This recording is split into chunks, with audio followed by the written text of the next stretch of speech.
Hey folks, Bill here again, Garage Talk Plaza. Got my coffee here.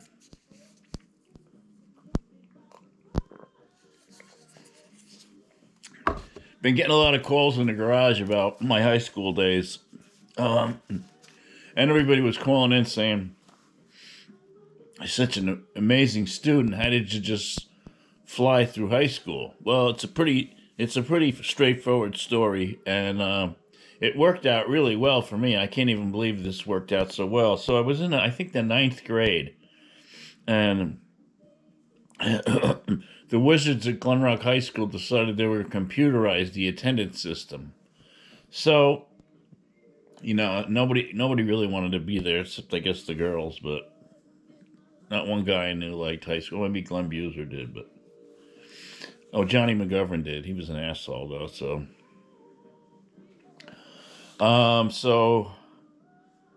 first day of high school, of ninth grade, I go in and they look. They teachers don't know anybody. And so, because you got all these elementary schools combined together, so, um, so and so here, yeah, so and so here, yeah. Is this guy here? No, everybody look around. No, he's not here. So, the second day that happened, the same thing. The third day, it was like the teacher would just go, "Oh, it must be a computer error," and scratch the kid's name off. And that didn't happen in one class. That happened in a bunch of classes where the younger teachers and even the older ones didn't really understand the computer system yet, so they just figured it was a computer glitch. And so I thought in the 10th grade, I got my schedule. I'm like, I'm not going to go to any of these classes the first day. So I didn't go. And I figured I'll just go. They had a big study hall in the auditorium. So and they had, I don't know, a whole bunch of kids in there. And you had to sit like, I don't know, 5 seats apart. So I figured I'll just go in there and see what happens. Nobody ever said anything. So I'm like, this is great. So then I got a job at the A&P. I can't even believe I did this. I can't believe the balls I had to do this. So I said, so I would go to homeroom and get checked in as an attendance for that day. And then I go to like 2 classes.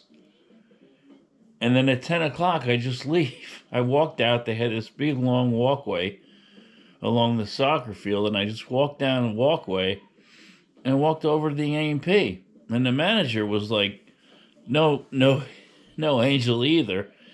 Yeah, come on in. I'll put you in a basement. You can price mark, and I'll pay you off the books because you can only work 29 hours. So this is great. So I came back to school at like 1:30, 2 o'clock. I think you had to go to homeroom again, make sure they were there in the afternoon. And I mean, I just didn't care about anything. And I remember walking back one day, and I think this guy's name was Bostonian.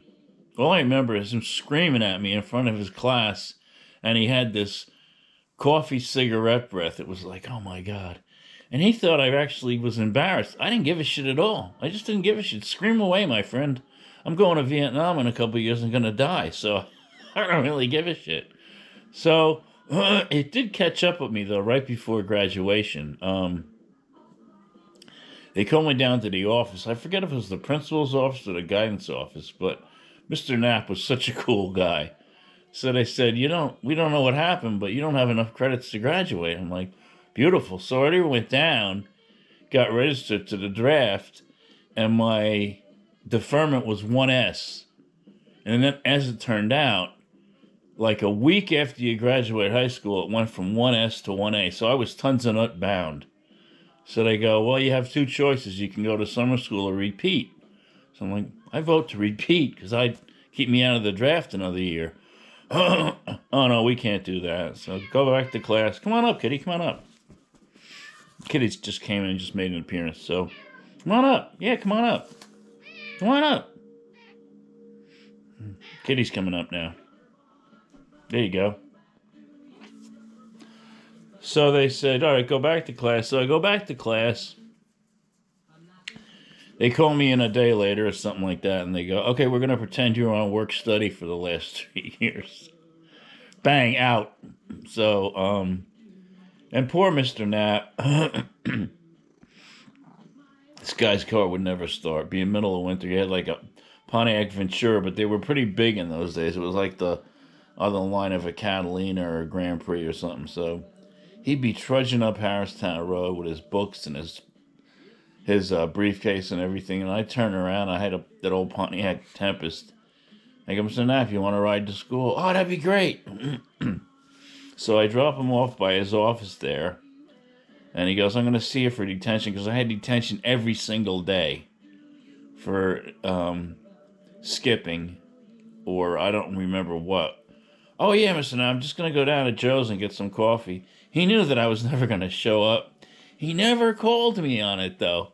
He never. And then one time he followed me up to Burger King. He calls me into the office. He goes, you're not supposed to leave campus in the middle of the day, so up the kitty's out.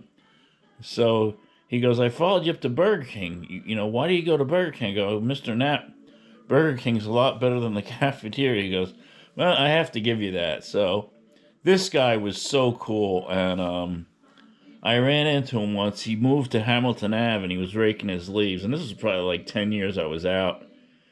And I said, you remember me? Oh, yeah, yeah. So I said, I'm sorry I give you a hard time. He goes, no. He goes, you were never a disciplinary problem. You were just listening to the beat of a different drummer. And kids, I was. I still am. So remember, like and subscribe.